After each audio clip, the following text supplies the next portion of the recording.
Hi, good afternoon, everyone. Welcome back to Bernard Business Consulting Live Ask Me Anything with Jasin today. And our topic of the day is on Malaysia's Budget 2025, which was published 2 weeks ago, so it's still hot from the oven.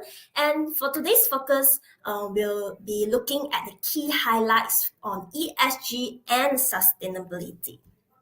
Okay, so welcome everyone again to our live. So if you are our followers, our fans, then you know that we'll start off also a briefing to our newcomers. So we'll start off with a simple presentation and followed by Q&A. So as today's topic is on the tax budget, okay? So I'm not representative of the government, so it's a disclaimer, all right? So I can't tell you how it's going to be implemented, but let's see this session as something insightful where we exchange opinions, exchange our thoughts on the tax budget that I released recently, okay? So while waiting for the others to join, if you can hear me loud and clear, put a HI high in the comment. Either you're joining us from LinkedIn or you're joining us from YouTube. So let me know that you are in front of our screen, okay? So we know that this week, Malaysia, we are celebrating Deepavali holiday. So to all our Hindus connections, our friends, so BBC, Bernard Business Consulting, would like to wish you a very happy Deepavali with your friends and families. So maybe some of you are already back to your hometown, making muruku while watching to this live. So I appreciate very much. So as we are trying to find a balance of, okay, what time do we want to do this live? Because the tax budget just released and we feel that, okay, we can't wait until after Deepavali. So we quickly arranged today before tomorrow where everyone is having a public holiday at home. Okay, so I see some responses from LinkedIn. Hi Herman, and also Ruyi. Okay, so I think it's almost time, and I will begin with the short presentation. So in between, if let's say you have any questions, you have any opinions, then just feel free to put it in the comment, and let's have an interactive online session today. Okay.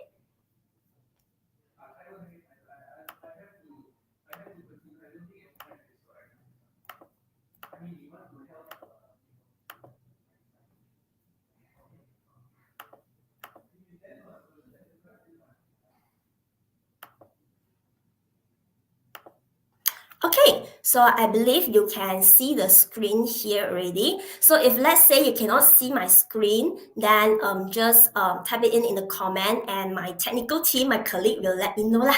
Okay, all right. So let's go through the agenda of the day. So first, we'll look into the critical ESG and sustainability measures outlined in Malaysia's Budget 2025. Second, we will look into the implications of those measures on businesses. And lastly, we'll share some insights on how to effectively leverage those tax incentives and rebates to enhance your sustainability initiatives. And of course, You might be wondering when is our next live Ask Me Anything. It will be on 12th of December, Thursday, which is on the last month of the year. And this live session will be the finale, the final live of our this calendar year. Okay, so on 12th December, we'll be discussing about do like something like a wrap up on what happened in the recent development of ESG and sustainability in 2024, and also what to look forward, what to prepare for in 2025. Okay, all right, so let's begin. So I think our Prime Minister just released our Malaysia's budget 2025 2 weeks ago. So today we'll look into the ESG and sustainability related tax measures. So we found out that this year the tax budget, there are some that are applicable to individuals and also some that are applicable to businesses. So let's look into it one by one. Okay, so the first thing is electric motorcycles. All right, so our government already extended the rebates for electric motorcycles. So if you purchase locally assembled, or you call the CKD electric motorcycles, then you can get a rebate of up to 2,400 Malaysian ringgit. Okay, so some of the brands that you probably already know are like Blue Shark, Ceron, BMW, Epson, etc. So remember to buy those that are locally assembled to be eligible for this, okay? And next, we also have food waste composting, the tax relief if you buy such machines, okay, for your house use lah, okay? So last year, our government gave individual tax relief if you install EV charging equipment. So it's up to 2,500 ringgit for 3 years lah, okay? So now they added another category, which if you buy such food waste composting machine, you can use the same tax relief as well. So if let's say you already use up the 2,500 for the EV charging, then you cannot use it for the food waste composting machine anymore lah. So it's either or until you maximize the limit. Okay. So normally for a food waste composting machines, it will cost like 500 until 4,000 also have. And for EV charging equipment, then it ranges around like the cheapest one you can get is around 1,500, and if you want a higher capacity, then you can go up to 8,000. Okay, so talking about this food waste composting machine, right? So there are we know some brands out there, and we have people who bought it, they use it, and we get some feedback from it. So is this thing workable? All right. So it turns out that it's a bit 麻烦, I would say.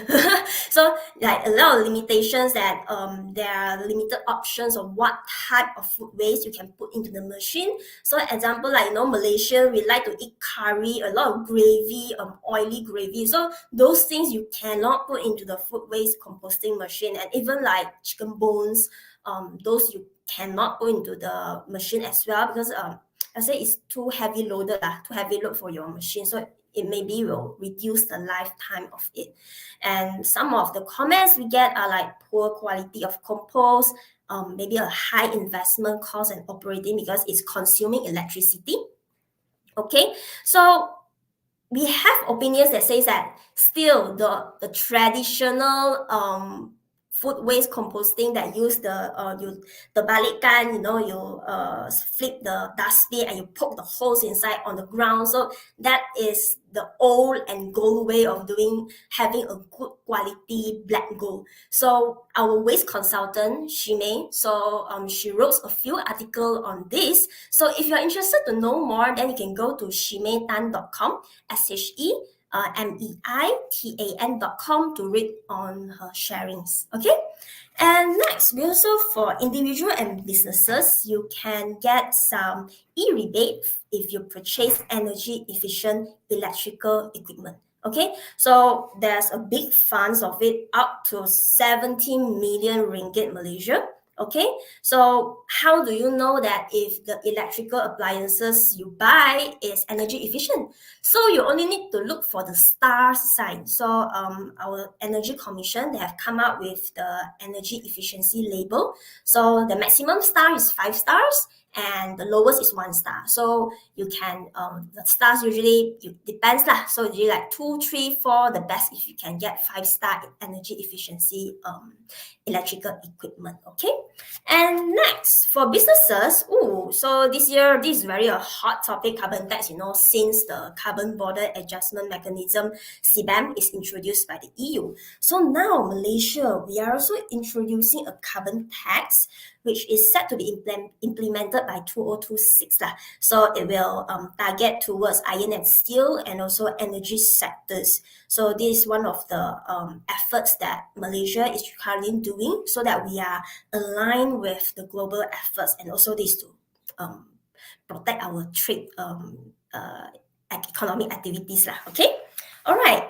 And next, this is something that you guys are very familiar with, the net energy metering. So our government also decided to extend it. So if you want to, you still have time to install cheap solar PV on your rooftop, okay?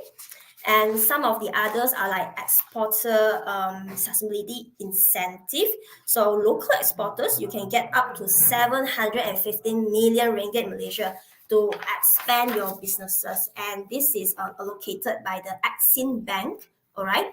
And other than that, we also have something for the palm oil industry. Okay, so our government decided to impose the CPO windfall profit levy of 3%. So the purpose is to raise the market price to support our palm oil sector.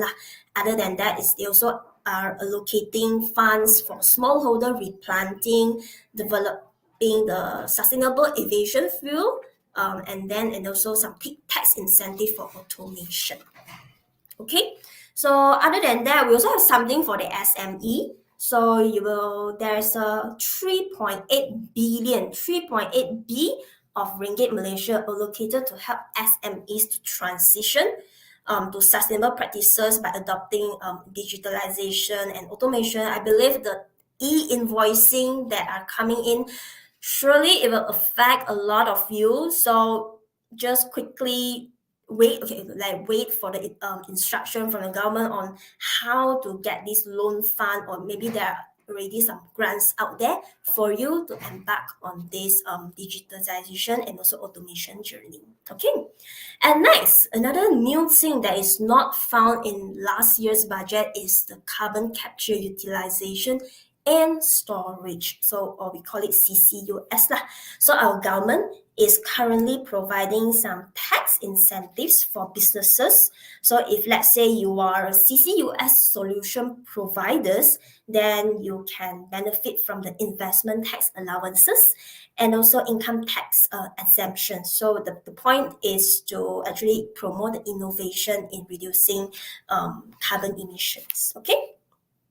And lastly, we also still have a financing fund of up to 6.4 billion allocated by the Bank Pembangunan Malaysia Berhad to support the renewable energy and energy transition. So this is to facilitate the infrastructure development. So if you are renewable energy developers, you are the project stakeholders, so you just need to keep an eye on it. And when it's like the application starts, then you need to quickly grab it. So our Bernard Business Consulting, our team, our analyst has compiled some information on the tax budget for 2025. If you are interested to get a copy of this, then drop us a message. You can drop it directly to me, Jasin Ng, or you can drop it to Bernard Business Consulting page, and we'll tell you how to get the copy. Okay? All right, so here I have also come up with a comparison between budget 2024 and budget 2025. So specifically it's on the ESG and sustainability related tax measures. So if at a glance of, we also wrote an article on it, okay, for the 2024 and last year. And now you can see that we have compiled 9 measures, and for 2025, there are 10 measures related. Okay, so what we see here is that for 2025, most of the tax measures are applicable to asset management company. Yeah, there are lesser towards businesses, corporates, and also individuals. But in 2025, a big chunk of it are applicable to businesses, not only those large corporations, but also SMEs and individuals. So to make sure that really no one leave behind in the Malaysia Madani agenda, okay?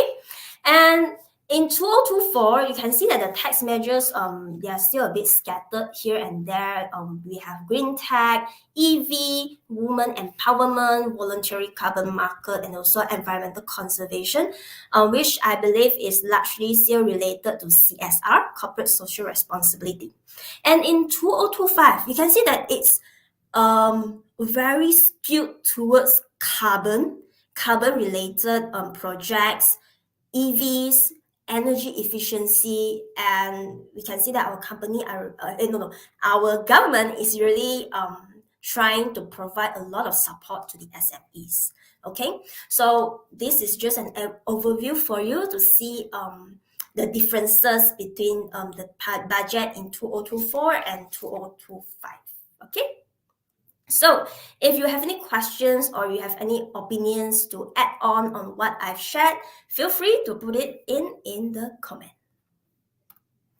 Okay, so here we also have some analysis on the implications of such tax measures on businesses. So for here, I won't go through all 10 measures because our time are limited.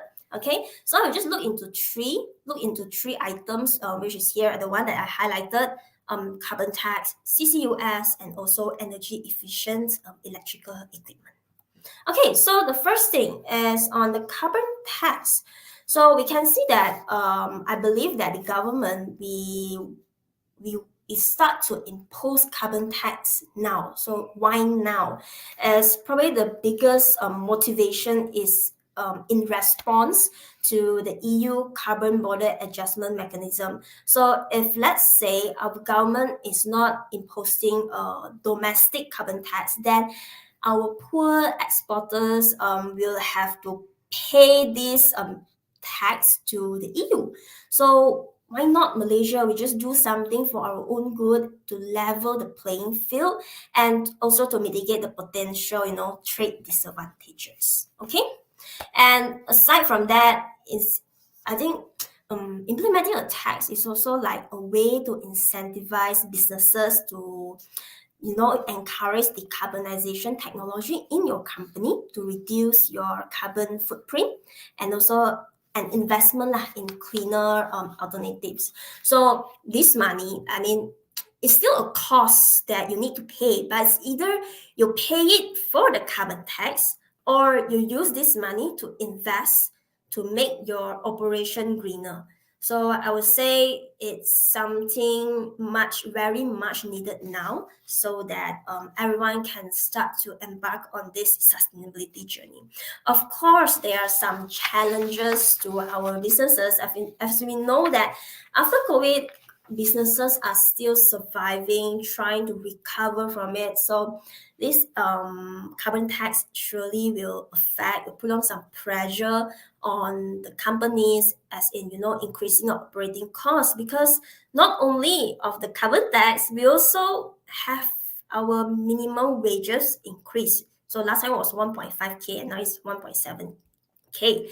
So and probably companies now you need to start paying EPF for your foreign workers. So everything just start to come in so quickly that, and we understand there's a pressure to it, but I would say that this carbon tax, we cannot delay anymore. And another thing is that probably this carbon tax will be imposed on those imported steel, because you know that those low price imports from our neighboring countries is actually killing our iron and steel businesses in Malaysia.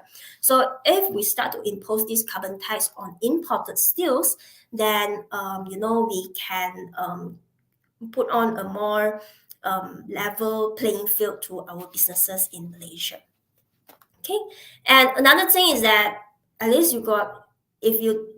the government impose carbon tax, you yourself, you will also start to measure your carbon emissions your scope 1, 2, 3, and also even your product carbon footprint. So BBC, I think in 2024, we are helping quite a number of clients, especially from the iron and steel industries, to measure their product carbon footprint, because not only CBAM and now this Malaysian carbon tax is also coming. So not only that, it help the companies to fulfill the regulatory compliance, but also enhance their competitive advantage and also make them, open up new market opportunities lah. Okay, yeah. So okay, that's for carbon tax, and now let's look into CCUS. So before we go into the benefits and challenges, so I think everyone is still learning here. So for those who are new to this term CCUS, I will do a quick explanation of what it is. Okay, so basically it works like this. We have some technology that capture the carbon. So you separate the CO2 from other gases, and through methods such as post-combustion, pre-combustion, and also oxy-fuel combustion. So you capture the CO2 first, and then you transport. So how do you transport a gas and liquefied lah? They will put it in high pressure. So you can transport it through pipelines, ships, rail, or trucks. So it depends on the distance and the volume lah. Where do you want to store this carbon, and or where do you want to utilize it? Okay, so to the next stage of storage and utilization. So some of it, like we can store it underground into the geological formations, the deep underground. So usually it's the use up when the oil and gas company, they pump up all the oil, then there are some storage area underground lah. Or you can utilize it in applications such as enhanced oil recovery, chemical production, and synthetic fuel creation. Okay, so that is what happened in this CCUS, right? So as we know, CCUS is a method to mitigate emissions, okay? And from industrial processes, especially from the power generation industry lah. So for this, Malaysia, so we are actively positioning ourselves as a potential regional hub for CCUS development, as we have up to 16 depleted gas fields. So we can utilize these depleted gas fields as the geological storage. And this is also in line with our national energy transition roadmap. So we try to establish this CCUS hub by 2030. So we can see that's why we have tax incentive related to CCUS in our budget 2025, because we only have 6 years left to meet our target. Okay. And of course, there are a lot of case studies on CCUS. As Malaysia, we have been in the research and development phase for quite some years. So there are a lot of things that we can learn from the success projects and also some failed projects from overseas. So I will not go into the details, but we have compiled some case studies here. So if let's say you are interested, then same thing, you can drop me or drop Bernard Business Consulting page a message, and we'll share with you. Okay. So I'll just quickly go through for the successful CCUS case studies. We have like Sepno project in Norway, Boundary Dam project in Canada, and also Petra Nova project in the USA.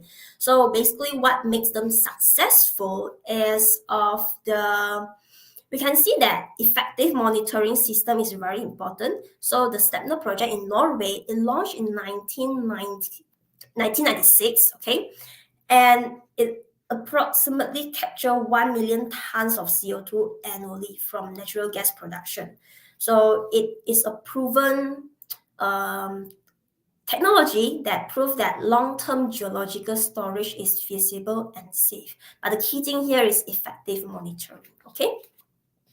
And we also have some successful cases that we can learn, such as retrofitting existing infrastructure is very important to make sure that the equipment runs well when it's in its operational stage. And also, as we know that CCUS costs a lot. It's like, wow, drop amount of money. So, but okay, so you invested the capex, but how do we maintain the operation? Where does the revenue comes from? So the Petronova project in the USA, they diversify their revenue streams. So they capture it, and they utilize it to enhance the oil recovery. So it helps to enhance the CCUS projects during the downturns. Okay, so and also some of the field case studies in some countries, so I will not mention here, but basically is they didn't do enough comprehensive feasibility studies, which caused delays and cost overruns. Okay, so in the end, it's like the white elephant project. It's like tak jadi lah. It's like it just the project is abandoned over there. No one take care of it, and it's a waste of our taxpayers' money lah. And another problems that caused to the failure of CCUS project is insufficient funding. So they didn't secure enough fund. Then they start the project, and and then no clear regulatory framework. So this and that funds regulatory framework are not matured, and it caused the CCUS project to fail. And when it starts to operate, another very important thing is the efficiency of the operation. So the key thing is here, after we can come up with the research project planning everything, but once you commence the project, then it's very important to continue the innovation to make sure that everything is on track, is all right. And CCS is a very high risk project, so we really need to put in a lot of resources in planning this thing in Malaysia. Okay, so as in Malaysia, our government already put out the word, so we need to look into this. But there are some challenges that I want to highlight so that we can learn from the mistakes of others and be more prepared for it. So some of the challenges are like high capital costs, regulatory framework gaps, technological readiness, and also infrastructure development needs. So this is the same like when electrical vehicles are first introduced in Malaysia.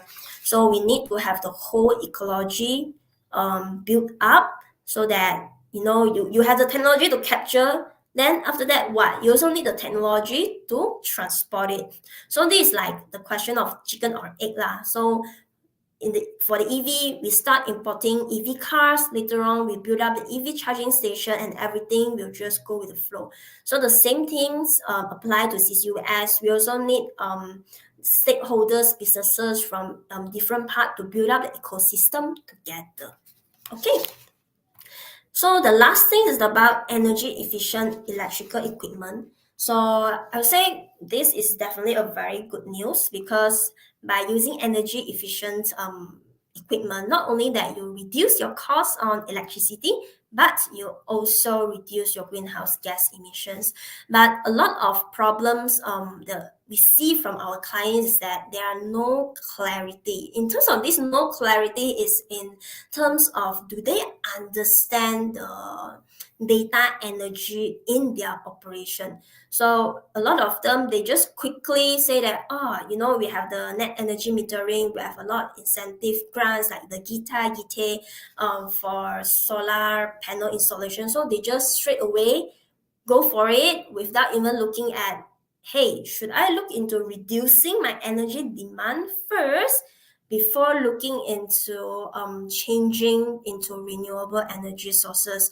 And we always tell them, if you do not do a very comprehensive energy management study in your company and you straight away jump into renewable energy, no matter how much solar panel you install, it will be never enough. Okay, so these are some of the opinions, a sharing from what we have learned from our clients, from our past experiences, to share with all of you today.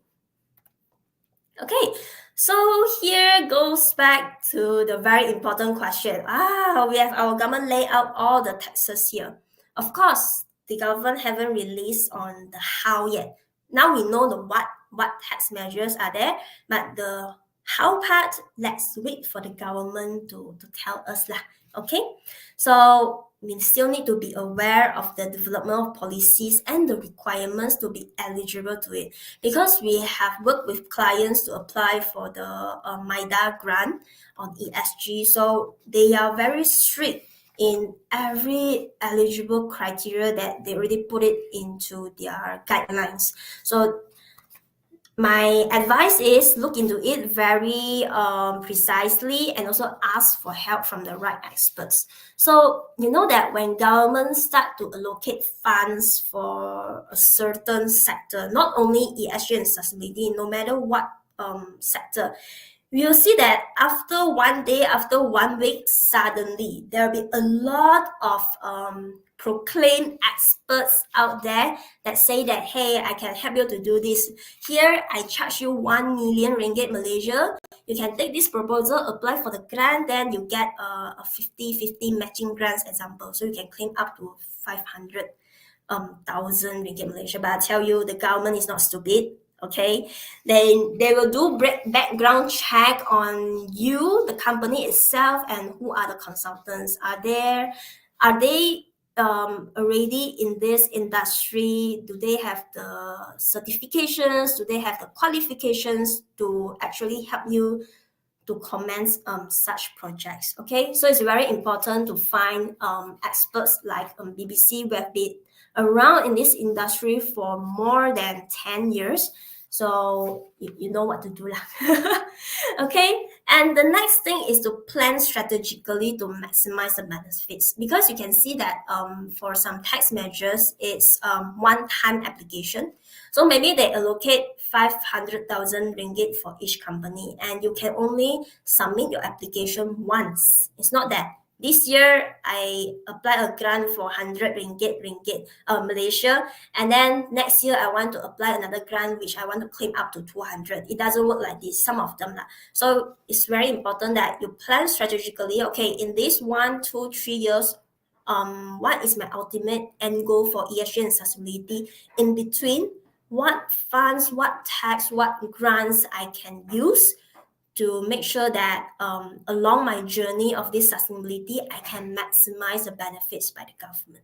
Okay, so yeah, it's very important. So the 3 points here is for you to keep it in your mind, so that you can effectively leverage the tax incentive and rebates. Okay. Yeah, so I think I've been talking for quite a while. So now I will transition back to the screen and to see if there's any opinions, and if, let's say, you have any questions lah. Okay.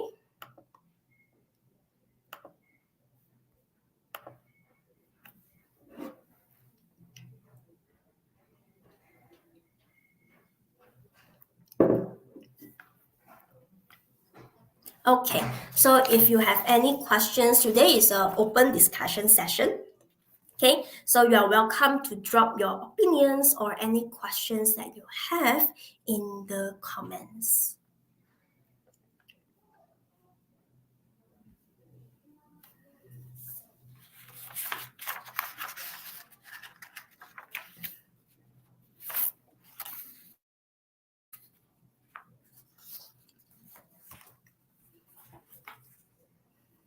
Okay, so while waiting for the questions to come in, maybe I can share. Oh, we have questions coming in already from Rosniza. Hi, Rosniza. Okay, so she asked, is there any certification required for tax exemption?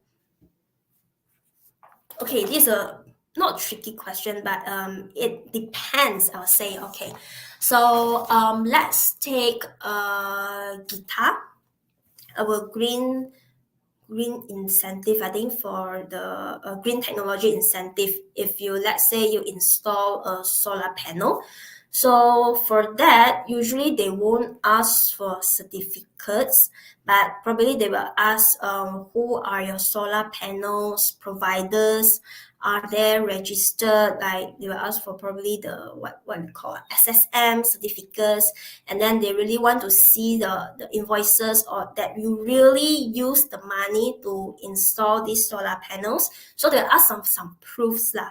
I will not say not only certification, but I have a very good example if you want to target it towards the MIDA grant. So MIDA has come up with a domestic accelerator funds for ESG. So for that, yes, they ask for certificates, as in the consultant that you hire to help you to do some ESG reporting, measure your greenhouse gas emissions. They will say that please show some proof that the consultants that you hire have qualifications in such in that those knowledge area lah. So probably they'll say that do you probably have a bachelor degree or masters in those studies, or you have done some professional certificates, you have proven track record in those services that you want to provide. So Rosniza, I cannot give you a very sure answer today because it really depends on the different scheme that are introduced by the government. So when the government release such publications, the guideline, the handbook, just really need to read into it line by line. Yeah. Thank you, Rosniza, for the questions.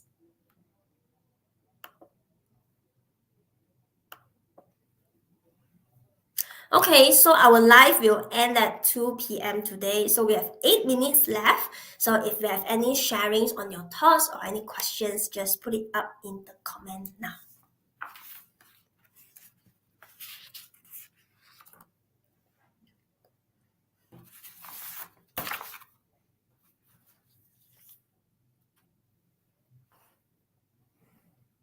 Okay, so we have a question coming from Rui.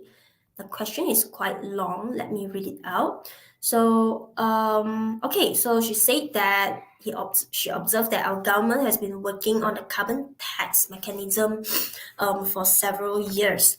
However, she still feel that we are lagging behind. So, could you share your thoughts on the challenges we face in implementing a carbon tax? Okay. All right. Thank you for the question, Rui. It's a very good question. We understand that when government come up with something, I'm sure they did a lot of homework on it.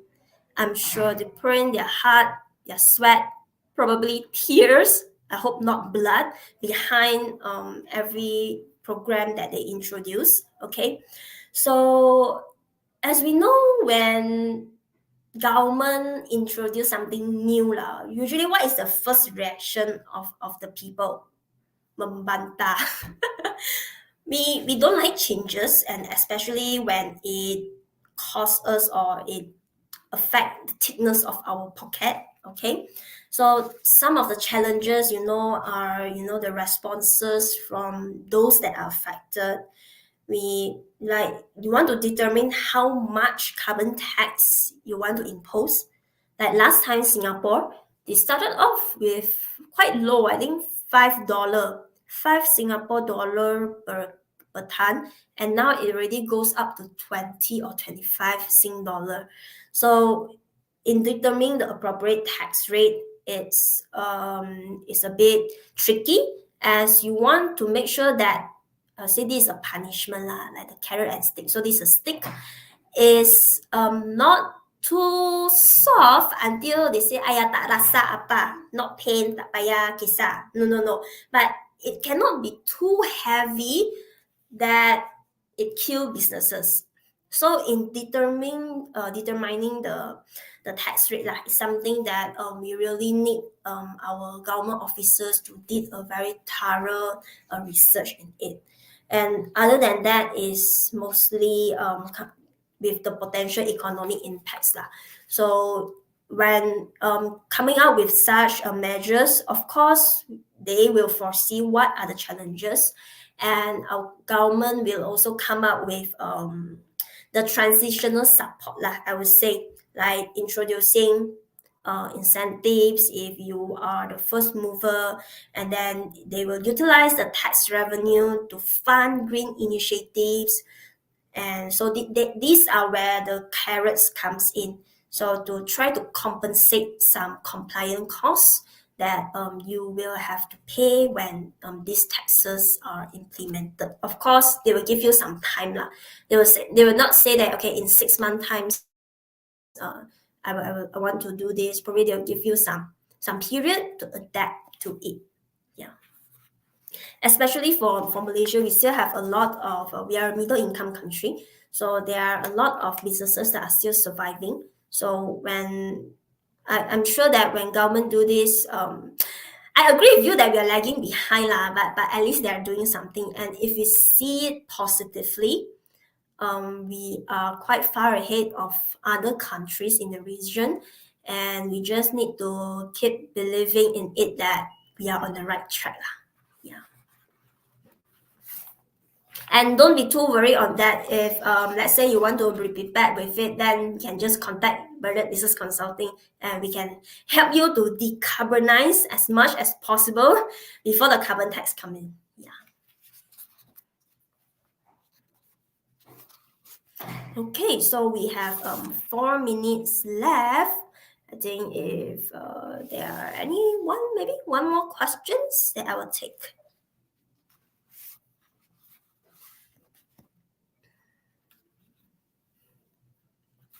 I think probably today most of you guys are already celebrating Deepavali, because we have clients that already they start off day since yesterday. So if let's say you are making muruku while listening to this, it's okay.